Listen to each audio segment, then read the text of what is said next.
আজকে চলে এসেছি নতুন রেসিপি নিয়ে। আজকে কাঁকরোল ভাজা নিরামিষ।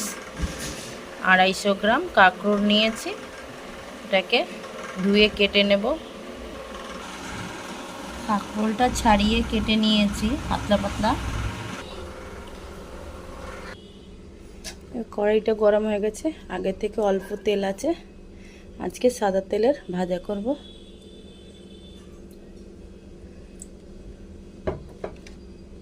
এবার দুটো দিয়ে দেব শুকনো লঙ্কা।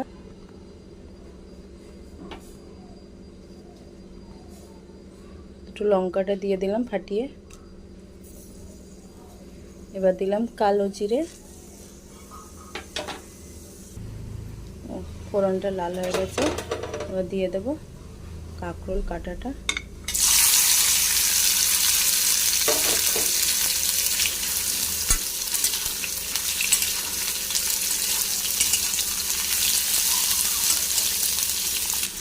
দিয়ে দেব হলুদ,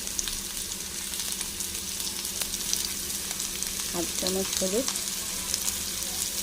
তারপরে নুন দিয়ে দেব।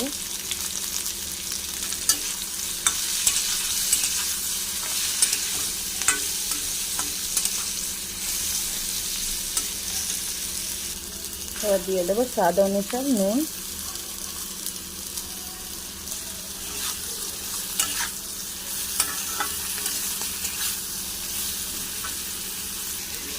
এবার দিয়ে দেব নারকেল কোচানো।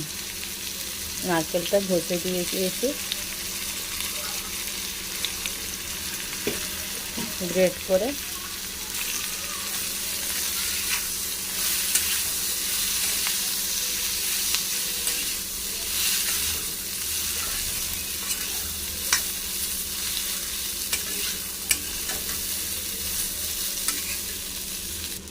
ভাজাটা হয়ে গেছে, এবার দিয়ে দেবো একটু মিষ্টি। মিষ্টির জায়গাতে আমি দেব একটু বাতাসা একটা,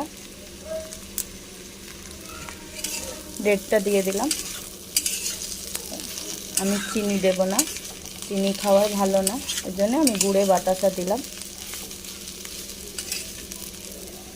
তো ভাজাটা হয়ে গেছে, এবার ভাজাটা নামিয়ে নেব। ভাজাটা হয়ে গেছে, এবার একটা প্লেটে বের করে নিয়েছি। এই ভিডিওটা ভালো লাগলে সাবস্ক্রাইব করবে, লাইক করবে, বেল আইকন বাটন টিপবে। ধন্যবাদ।